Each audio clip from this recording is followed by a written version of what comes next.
नमस्कार, आप सभी का स्वागत डी न्यूज़ के इस विशेष सांकेतिक भाषा के बुलेटिन में। मैं हूं मुकुल शर्मा और मेरे साथ मौजूद हैं मेरे सहयोगी शरद मुदगल। बुलेटिन की शुरुआत करें, लेकिन आइए उससे पहले नजर डालते हैं हेडलाइंस पर। पीएम मोदी ने मध्य प्रदेश के होशंगाबाद में की जनसभा। संवैधानिक मूल्यों की अवहेलना पर कांग्रेस को घेरा। कहा, बाबा साहब के संविधान की वजह से गरीब का बेटा मोदी यहां तक पहुंचा। राजनाथ सिंह ने बिहार के जमुई में की चुनावी सभा। छत्तीसगढ़ के राजनाथ गांव में गरजे अमित शाह। योगी आदित्यनाथ ने उत्तराखंड के श्रीनगर में किया प्रचार। प्रियंका गांधी ने राजस्थान के जालौर में तो मायावती ने मुजफ्फरनगर में की चुनावी रैली।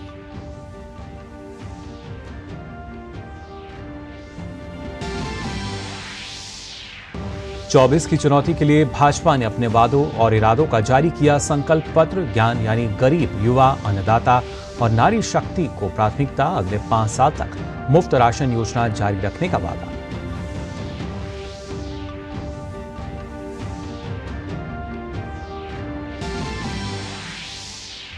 भारत रत्न डॉक्टर भीमराव अंबेडकर की जयंती आज। पूरा देश कर रहा है नमन। राष्ट्रपति द्रौपदी मुर्मू, उपराष्ट्रपति जगदीप धनखड़ और प्रधानमंत्री नरेंद्र मोदी ने संसद भवन में अर्पित किए श्रद्धा सुमन।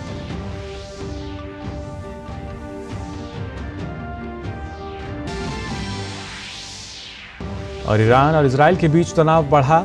ईरान ने बयान जारी कर कहा, पलटवार के हालात में और कड़े जवाब देगा ईरान। विदेश मंत्री डॉक्टर एस जयशंकर ने पश्चिम एशिया की स्थिति पर ब्रिटेन के विदेश मंत्री से की बात।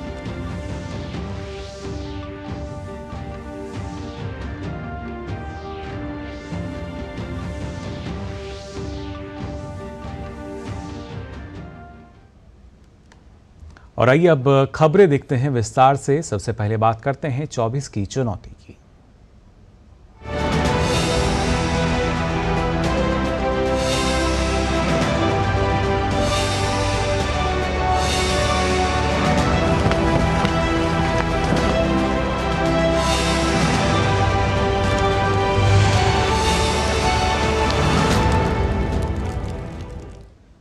प्रधानमंत्री नरेंद्र मोदी ने मध्य प्रदेश के होशंगाबाद में विशाल जनसभा को संबोधित किया।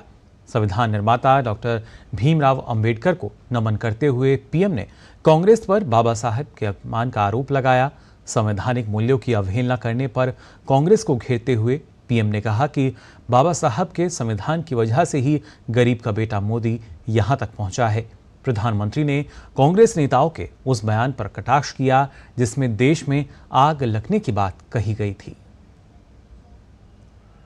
ये 14 में भी बोलते थे कभी आग लगी क्या, ये 19 में भी बोलते थे कभी आग लगी क्या, ये राम मंदिर के लिए भी बोलते थे कभी आग लगी क्या, ये 370 के लिए भी बोलते थे आग लगी क्या। बस देश को डराओ, घबराओ, भ्रम फैलाओ। भाइयों और बहनों, आग देश में नहीं लगी, आग, जलन उनके दिलों में लगी है। ये जलन उनके दिल और दिमाग में ऐसे भरी पड़ी है कि वो उनको अंदर से जलाती जा रही है। वैश्विक अस्थिरता और नए घटनाक्रम का हवाला देते हुए प्रधानमंत्री ने कहा कि ऐसे हालात में एक मजबूत भारत बहुत जरूरी है। पीएम ने कहा कि इंडी गठबंधन देश को ऐसी मजबूती नहीं दे सकता।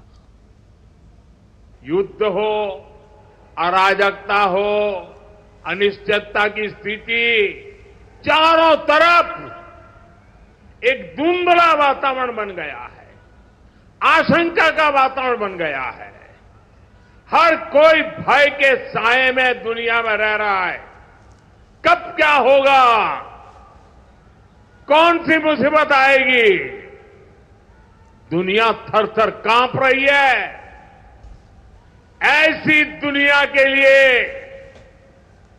एक मजबूत और शक्तिशाली भारत बहुत जरूरी है। ये काम क्या एक अस्थिर, कमजोर, भ्रष्ट, स्वार्थी नेताओं का इंडी गठबंधन मजबूती का काम कर सकता है क्या? देश को मजबूत बना सकता है क्या? अरे जो पार्टी खुद को मजबूत नहीं बना सकती, वो देश को क्या मजबूत बनाएगी? साथ ही प्रधानमंत्री ने भाजपा के संकल्प पत्र का विस्तार से जिक्र किया। पीएम ने सभी वर्गों के विकास के लिए संकल्प पत्र में शामिल बिंदुओं की चर्चा की। प्रधानमंत्री ने इंडी दलों के घोषणा पत्रों की आलोचना की। एक झटके में गरीबी हटाने के राहुल गांधी के वादे का जिक्र करते हुए पीएम ने कहा कि देश पूछ रहा है कि आखिर ये शाही जादूगर इतने बरसों तक कहां छुपा था। अरे देश पूछ रहा है, आखिर ये शाही जादूगर इतने बरसों तक कहां छुपा था? 50 साल पहले इनकी दादी ने देश से गरीबी हटाने की घोषणा की थी। 50 साल हो गए।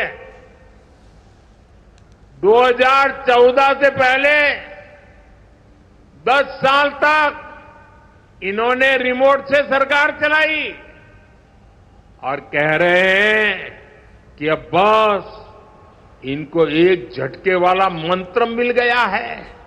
ये झटके वाला मंत्र लाए कहां से? मुझे बताइए, ये गरीबों की मजाक है कि नहीं है? ये गरीबों का अपमान है कि नहीं है जी? ये झटके से गरीबी दूर होती है क्या? ये क्या बोल रहे हैं जी? उन पर कोई भरोसा करेगा क्या? ऐसे दावे करते हैं और इसी के कारण ये हंसी के पात्र बन जाते हैं। देश उनको गंभीरता से नहीं लेता है।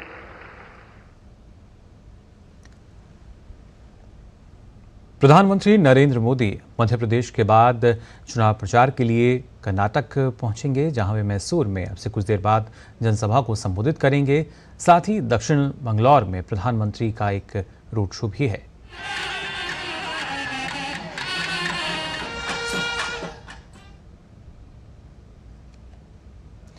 गृह मंत्री अमित शाह ने छत्तीसगढ़ में राजनांदगांव के खैरागढ़ में एक जनसभा को संबोधित किया। अमित शाह ने कहा कि केंद्र की मोदी सरकार ने 10 साल में नक्सलवाद को खत्म करने का काम किया है। अगले कार्यकाल में छत्तीसगढ़ से नक्सलवाद को पूरी तरह समाप्त कर दिया जाएगा। ये 10 साल के अंदर मोदी जी ने नक्सलवाद को पूरे देश से समाप्त किया है। एक उसकी पूंछ बची है सिर्फ छत्तीसगढ़ में।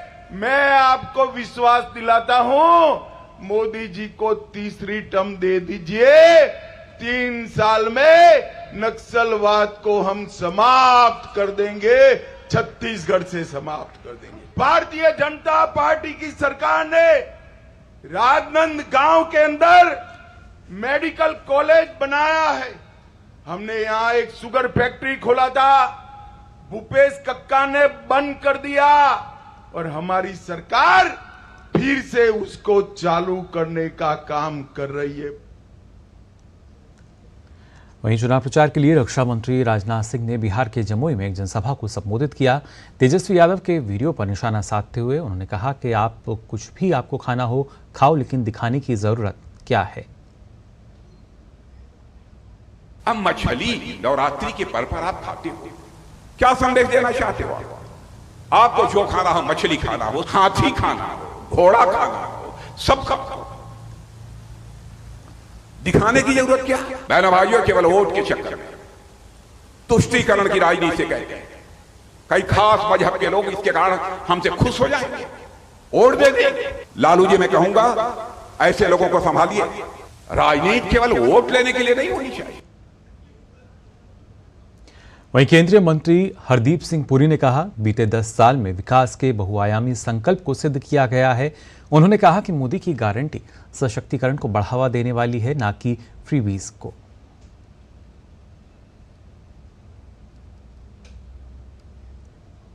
कांग्रेस के हमारे भाई बहन लोग कहते हैं, अरे हमारे जमाने में गैस का ये था। अरे तुम्हारे जमाने में गैस थी नहीं। 2014 में जब उन्होंने ऑफिस छोड़ा तो टोटल देश भर में 14 करोड़ गैस के कनेक्शन थे। आज वो 14 करोड़ बन के 32 करोड़ तक चले गए, जिसमें से 10 करोड़ 28 लाख उज्ज्वला के कनेक्शन है, जिसमें हमारे गरीब परिवारों को मुफ्त कुकटॉप मिलता है और सिलेंडर जो शुरू में दिए गए महामारी के दौरान 3 फ्री दिए गए।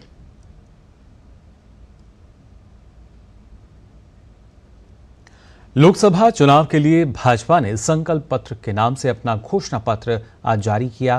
प्रधानमंत्री नरेंद्र मोदी के साथ साथ अगर बात की जाए तो भाजपा के राष्ट्रीय अध्यक्ष जेपी नड्डा, चुनावी घोषणा पत्र समिति के अध्यक्ष एवं रक्षा मंत्री राजनाथ सिंह और केंद्रीय गृह एवं सहकारिता मंत्री अमित शाह समेत कई अन्य दिग्गज नेता भी इस दौरान मौजूद रहे।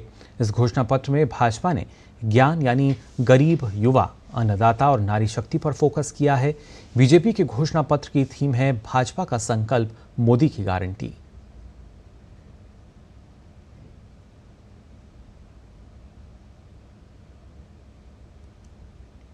इस दौरान प्रधानमंत्री नरेंद्र मोदी ने कहा कि यह संकल्प पत्र विकसित भारत के 4 मजबूत स्तंभ युवा शक्ति, नारी शक्ति, गरीब, किसान, इन सभी को सशक्त करता है। इस संकल्प पत्र में अवसरों की मात्रा और अवसरों की गुणवत्ता पर जोर दिया गया है।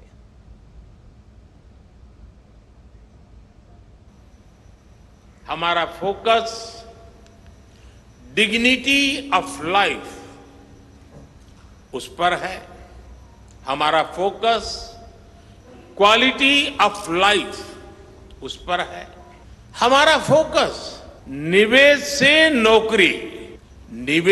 नौकरी पर भी है। इस संकल्प पत्र में क्वांटिटी ऑफ अपॉर्चुनिटीज और क्वालिटी ऑफ अपॉर्चुनिटीज दोनों पर बहुत जोर दिया गया है। वहीं बीजेपी के संकल्प पत्र पर प्रतिक्रिया देते हुए केंद्रीय मंत्री अनुराग सिंह ठाकुर ने कहा कि पिछले 10 वर्षों में हमने जो कहा वो पूरा किया और अब हम जो कहेंगे वो भी पूरा करेंगे। सेवा, सुशासन, गरीब कल्याण, यही हमारा आधार पिछले 10 वर्षों में रहा है। उन्होंने कहा कि तीसरी पारी जब पीएम मोदी शुरू करेंगे तो अगले 3 वर्ष में भारत को दुनिया की तीसरी बड़ी अर्थव्यवस्था बनाएंगे।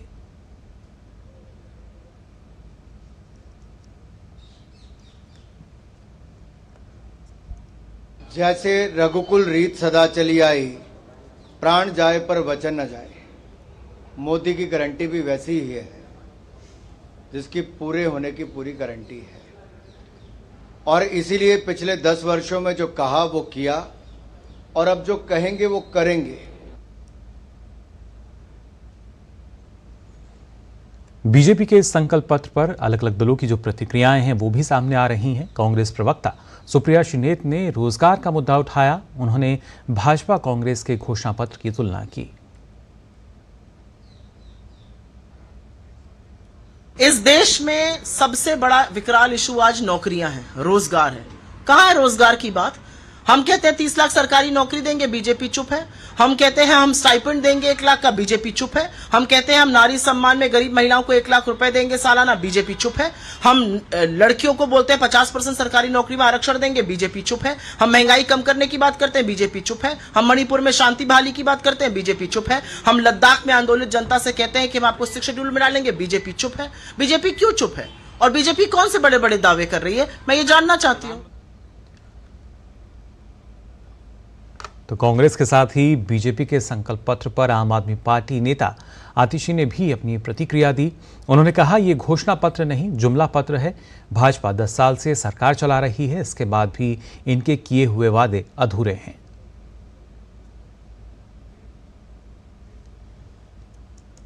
आज भारतीय जनता पार्टी ने घोषणा पत्र नहीं, जुमला पत्र पूरे देश को दिया है, क्योंकि 10 साल सरकार चलाने के बाद भी वो अपने एक भी वादे को पूरा नहीं कर पाए हैं। उन्होंने वादा किया था युवाओं को कि बहुत हुई बेरोजगारी की मार, अब की बार मोदी सरकार हर साल 2 करोड़ नौकरियां दी जाएंगी। लेकिन आज देश का बेरोजगारी का आंकड़ा इस देश के इतिहास में सबसे ज्यादा है।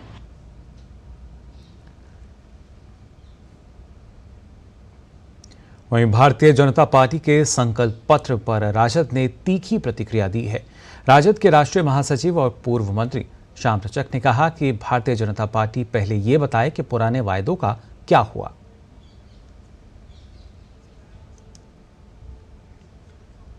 भारतीय जनता पार्टी को तो पहले ये बताना चाहिए, जो पुराने उनके घोषणा पत्र है जिसमें 15 लाख रुपया लोगों को देना था, 2 करोड़ लोगों को हर एक वर्ष नौकरी देना था, किसानों का दुगना आय करना था, ये सारी चीजें उन्होंने पूरा किया कि नहीं किया, ये उनको बताना चाहिए, उसके आंकड़े देना चाहिए। इनका अब जनता विश्वास करने वाली नहीं।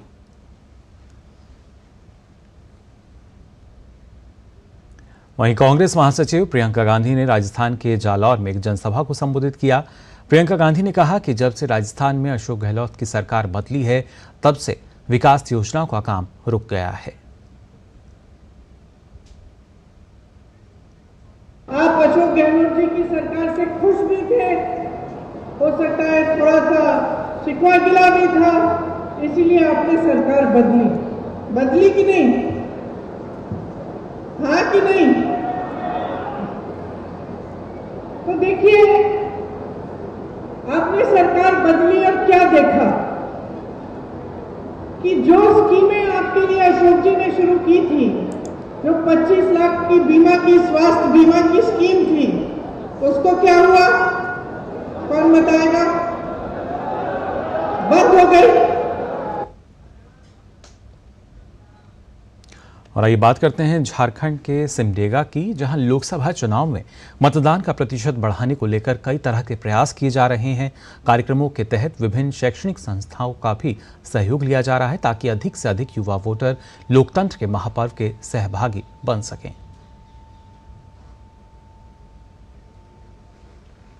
झारखंड के सिमडेगा में युवा वोटरों को प्रोत्साहित करने के लिए वोटिंग की पूरी प्रक्रिया का पूर्वाभ्यास किया गया। जिले के शैक्षणिक संस्थानों में इसको लेकर स्वीप के तहत जागरूकता कैंपेन चला। विभिन्न संस्थानों में पहली बार वोट करने जा रहे युवाओं को पूरी प्रक्रिया से रूबरू कराया गया। लोकतंत्र के इस महापर्व में पहली बार मतदान करने वाले इन युवाओं में इसको लेकर खासा उत्साह भी दिखा। जो वोट देने वाले हैं उसका डेमो किए। आज मैं पहली बार वोट देने जा रहा हूँ, तो वोट देकर हमको बहुत अच्छा लगा। हमें जागरूक किया जा रहा है और हम लोग भी कोशिश करेंगे कि अपने स्तर के सारे लोगों को जागरूक करने के लिए और वोट देने के लिए। वोट बहुत जरूरी है हमारे लोकतंत्र के लिए, हर एक वोट बहुत जरूरी है। लोकसभा चुनाव में इस बार राज्य में बड़ी संख्या में युवा वोटर पहली बार मतदान करेंगे। ऐसे में कुछ शैक्षणिक संस्थान प्रेरक की भूमिका निभा रहे हैं। मतदान प्रक्रिया के डेमो के दौरान युवाओं को वोटिंग की जानकारी दी गई। साथ ही साथ मतदान की प्रक्रिया के तहत पर्ची लेने, उंगली में निशान लगाने और ईवीएम मशीन का बटन दबाने की व्यावहारिक जानकारी भी दी गई। इस दौरान युवाओं ने कहा कि लोकतंत्र मजबूत होगा तभी देश को नई दिशा मिलेगी। हमारे यहाँ इलेक्शन के प्रोसेस के बारे में बताया गया। इस बार मैं पहली बार वोटिंग देने जा रहा हूँ, मुझे बहुत अच्छा लगा। प्रैक्टिस कराया गया और मैं सवागतम के स्टूडेंट हूँ। मुझे वोट देने के लिए प्रेरित किया गया। मुझे अच्छा लगा। मैं 13 तारीख को जरूर वोट देने जाऊँगी। वोट देना चाहिए, इससे हमारा लोकतंत्र मजबूत होगा। शैक्षणिक संस्थान में किए गए इस डेमो के दौरान युवा मतदाता अपने मताधिकार को लेकर काफी सजग दिखे।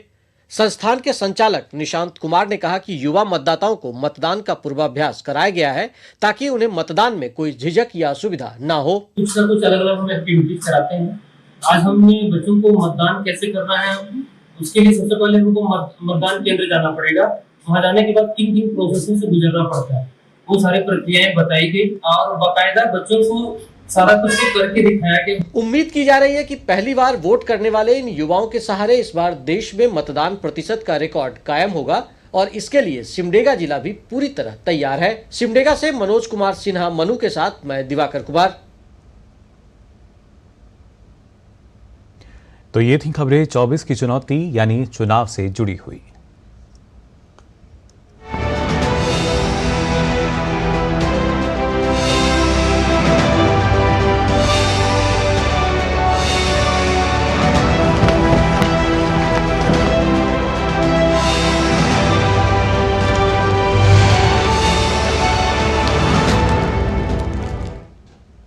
और फिलहाल यहां हम रुक रहे हैं एक छोटे से ब्रेक के लिए, जल्द हाजिर होते हैं।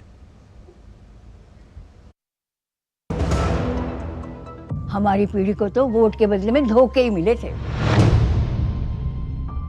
और हमारी पीढ़ी को बस गरीबी हटाओ के नारे। पानी ढोती थी, इज्जत दांव पर लगाकर अंधेरे में शौच को जाती थी, धुएं में आंखें जलाती थी और फिर हमें मिले मोदी जी कामदार। हमारा दर्द महसूस किया है मोदी जी ने, तभी तो झट से भेज दिए।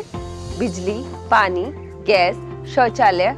अब घर में बीमारियां कम हो गई है ना अम्मा? हाँ। दवा का खर्चा घटा है और ढेर सारा समय बचा है। हमारे जैसे करोड़ों निकले हैं गरीबी से बाहर।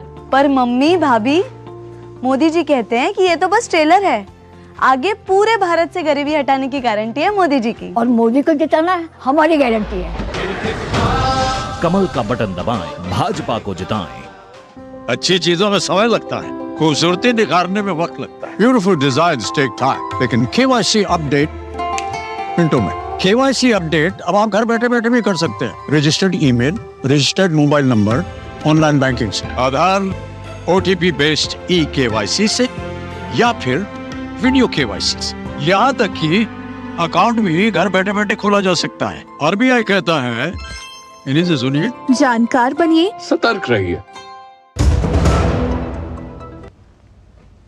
ब्रेक के बाद आप सभी का एक बार फिर स्वागत। सांकेतिक भाषा के इस विशेष बुलेटिन में खबरों में आगे बढ़ते हैं। भारत रत्न डॉक्टर भीमराव अंबेडकर की आज जयंती है। राष्ट्रपति द्रौपदी मुर्मू, उपराष्ट्रपति जगदीप धनखड़ और प्रधानमंत्री नरेंद्र मोदी ने संसद भवन में डॉक्टर भीमराव अंबेडकर की प्रतिमा को श्रद्धा सुमन आज अर्पित किए।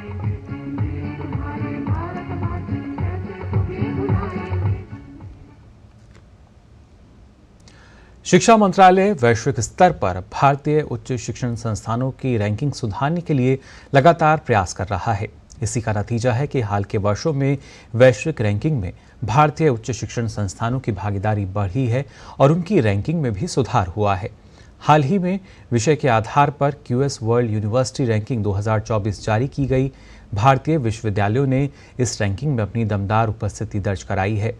इस साल की रैंकिंग में रिकॉर्ड 69 भारतीय विश्वविद्यालयों ने कुल 454 प्रविष्टियों के साथ रैंकिंग में स्थान हासिल किया, जो पिछले वर्ष की 355 प्रविष्टियों की तुलना में 19.4% अधिक है। रैंकिंग प्राप्त करने वाले संस्थानों की संख्या के मामले में भारत एशिया में दूसरे नंबर पर है।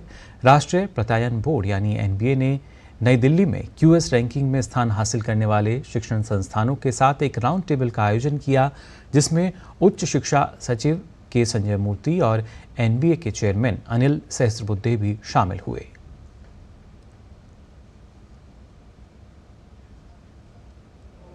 This is an opportunity for all of us to discuss how they have been able to do it, share best practices to ensure that more and more universities can adopt these best practices to improve their own positions.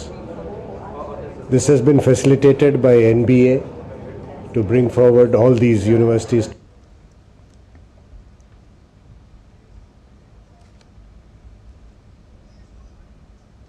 Israel के मुख्य सैन्य प्रवक्ता rear admiral Daniel Hagari ने कहा है कि Iran ने शनिवार को इजराइल पर 200 से अधिक ड्रोन और मिसाइलें लॉन्च की।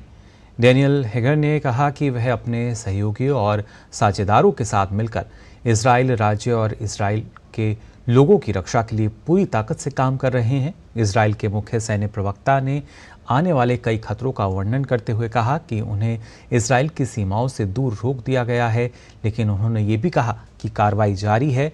हगारी ने कहा कि इजराइल पर हमले में एक लड़की और दक्षिण में एक सैन्य प्रतिष्ठान को हल्की क्षति पहुंची है।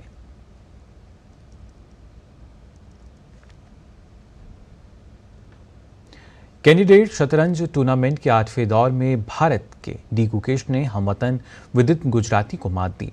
इस जीत के साथ गुकेश ने एक बार फिर संयुक्त रूप से शीर्ष स्थान हासिल कर लिया।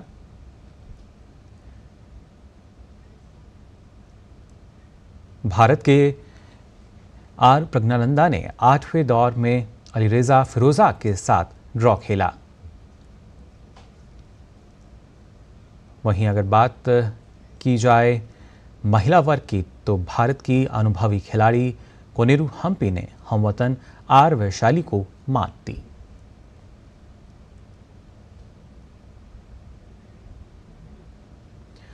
पांचवीं T20 def Indian premiere league का आयोजन 16 अप्रैल से जम्मू में किया जा रहा है, जिसमें Deaf Punjab Lions, Deaf Rajasthan Royals और Deaf Kochi Tuskers, Deaf Delhi Bulls, Deaf Kolkata Warriors, Deaf Chennai Blaster, Deaf Hyderabad Eagles और डेफ बेंगलुरु बादशाह की टीमें खेलेंगी। बाधिर IPL का पहला मैच 16 अप्रैल को ओपनिंग सेरेमनी कार्यक्रम के बाद डेफ पंजाब लायंस और डेफ राजस्थान रॉयल्स के बीच खेला जाएगा। तो फिलहाल के लिए सांकेतिक भाषा के इस विशेष बुलेटिन में बस इतना ही। मुझे और मेरे सहयोगी को दीजिए अनुमति। नमस्कार।